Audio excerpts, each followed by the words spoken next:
حصہ لیا، لہٰذا عیسائی فوج جتھوں کی شکل میں یروشلم کی طرف بڑھنے لگی اور یہ لوگ جن راستوں سے بھی گزرتے مزید عیسائی قبیلے ان کے ساتھ آن ملتے اور اس طرح ان کی تعداد بڑھتی چلی گئی۔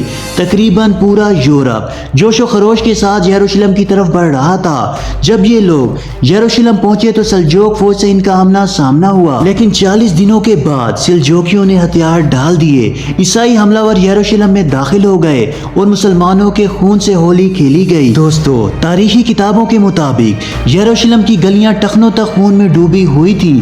پورے شہر میں مسلمانوں کی لاشیں بکھری پڑی تھی۔ بربریت کا یہ عالم تھا کہ مسلمانوں کو ان کے گھروں کی چھتوں سے نیچے پھینک دیا جاتا اور انہیں زندہ جلا دیا جاتا تھا۔ تاریخ میں ایسی ظلم و بربریت کہیں دیکھنے کو نہیں ملتی۔ مسجد مسلمانوں کے خون اور کٹی ہوئی اعضاء سے بھری ہوئی تھی۔ 8 دنوں کے اس محاصرے میں تقریباً 60,000 مسلمانوں کو شہید کیا گیا۔ شہر فتح کرنے کے بعد عیسائیوں نے پاپ کو ایک خبر سنائی کہ ہم نے یروشلم شہر کو فتح کر لیا ہے اور ہم نے مسلمانوں کا ایسا خون بہایا ہے کہ جب ہم حضرت سلیمان علیہ السلام کی عبادت گاہ میں داخل ہوئے تو ہمارے پاؤں مسلمانوں کے خون میں دسے ہوئے تھے۔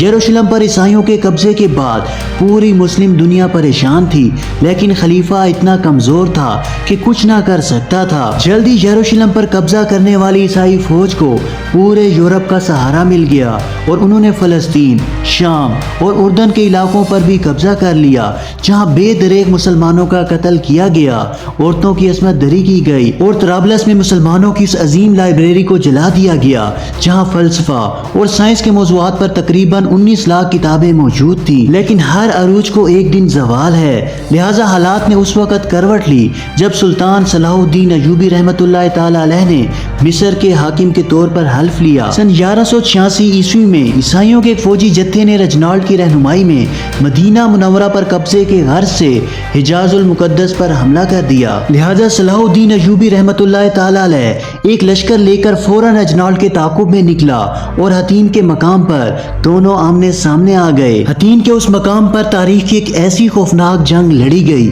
جس میں سلطان نے دشمن کے لشکر پر ایک ایسا آتش گیر مادہ ڈلوایا جس سے زمین پر آگ بھڑک اٹھی۔ نتیجہ یہ ہوا کہ 30,000 عیسائی مارے گئے اور اتنے ہی قیدی بنا لیے گئے۔ رجنالڈ گرفتار ہوا اور سلطان نے اپنے ہاتھوں سے اس کا سر قلم کیا۔ حطین کی یہ خبر آگ کی طرح عیسائی دنیا میں پھیل گئی اور پورے یورپ میں صلاح الدین ایوبی کا خوف بیٹھ گیا، جس نے مٹھی بھر لشکر کے ذریعے 60,000 عیسائیوں کو دھول چٹا دی۔ حطین کی فتح کے بعد سلطان نے بیت المقدس کی طرف رخ کیا اور کئی ہفتوں کی خون ریز جنگ کے بعد عیسائیوں نے ہتھیار ڈال دیے اور بیت المقدس پورے 91 سالوں کے بعد دوبارہ مسلمانوں کے قبضے میں آیا۔ لیکن فتح کے بعد سلطان صلاح الدین ایوبی رحمۃ اللہ تعالی علیہ نے قیدیوں کے ساتھ منصفانہ سلوک کیا۔ آپ نے ہر قسم کی لوٹ مار سے لوگوں کو منع کیا، قتل عام کو روکا، شہر میں موجود تمام عیسائیوں کو معافی دے دی۔ رحم دل سلطان نے فدیے کی نہایت ہی معمولی رقم مقرر کی اور جو لوگ وہ بھی ادا نہ کر سکے انہیں بغیر ادائیگی کے شہر چھوڑنے کی اجازت دے دی گئی۔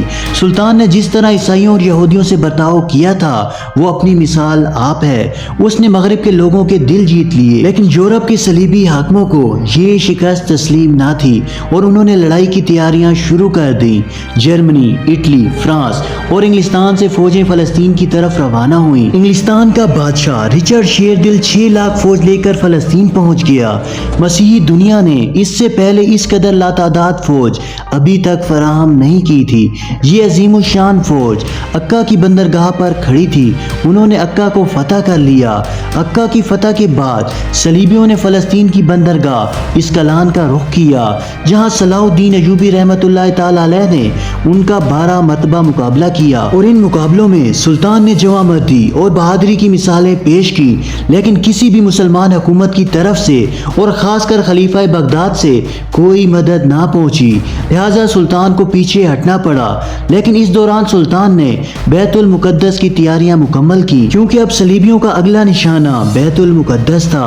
1190 عیسوی میں تیسری صلیبی جنگ کا آغاز ہوا، جس میں سلطان کے مختصر سے لشکر نے یورپ یورپ کی عظیم الشان فوج کا بڑی جرأت مندانہ مقابلہ کیا۔ جب فتح کی کوئی امید باقی نہ رہی تو صلیبیوں نے آخرکار صلح کی درخواست کی۔ مورخین نے لکھا ہے کہ جنگ کے دوران بادشاہ رچرڈ اور سلطان صلاح الدین ایوبی کا آمنا سامنا ہوا تو سلطان کے ایک وار سے رچرڈ کا گھوڑا گر گیا اور وہ مر گیا۔ رچرڈ بے بسی کی حالت میں کھڑا تھا۔ سلطان چاہتا تو ایک ہی وار میں اس کا کام تمام کر سکتا تھا، لیکن یہ سلطان کی اعلیٰ ظرفی تھی کہ آپ نے ایک بے بس شخص پر ہاتھ اٹھانا گوارا نہ کیا اور آپ نے اپنے ایک سپاہی کو حکم دیا کہ بادشاہ کی خاطر ایک گھوڑا لایا جائے تاکہ وہ گھوڑے پر بیٹھ کر مقابلہ کرے۔ سلطان کی اس فیاضی اور رحم دلی سے رچرڈ اتنا متاثر ہوا کہ اس نے لڑنے سے ہی انکار کر دیا۔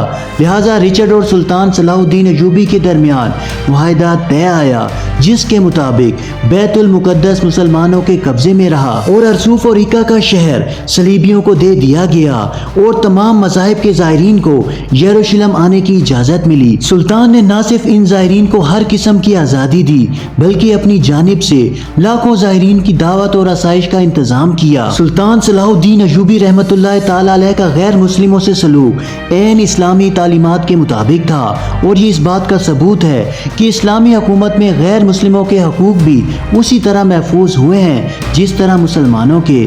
اور اپنی تمام تر فتوحات اور سلطنت کے باوجود صلاح الدین ایوبی رحمۃ اللہ تعالی علیہ نے انتہائی سادگی اور فقر کی زندگی گزاری۔ 5 امیر ترین سلطنت یعنی شام، ایران، مصر، حجاز اور یمن کا مالک ہونے کے باوجود ان کا اپنا کوئی گھر نہ تھا۔ پوری زندگی عام سپاہیوں سا لباس پہنا۔ زہد کا یہ عالم تھا کہ ان کے پاس کوئی زمین اور جائیداد تک نہ تھی۔ پوری زندگی حج کی تمنا میں ہی کاٹ دی، مگر مالی تنگی اور غربت نے آپ کو اس بات کا موقع نہ دیا کہ آپ بیت اللہ تک کا سفر کر پائیں۔ سن 1193 عیسوی میں 55 سال کی عمر میں آپ کی وفات ہوئی۔ وفات کے بعد آپ کے گھر سے صرف 47 درہم برآمد ہوئے جس رقم سے آپ کی تدفین تک نہ ہو سکتی تھی۔ چنانچہ آپ کے کفن دفن کے اخراجات دمشق کے قاضی نے اپنی جیب سے ادا کیے۔ آج وہی سرزمین جہاں پر مسلمانوں پر مظالم کے پہاڑ توڑے جا رہے ہیں، یہ سرزمین کسی صلاح الدین ایوبی کا انتظار کر رہی ہے، مگر تمام امیدوں کے باوجود کسی سلطان کی آمد دکھائی نہیں دیتی۔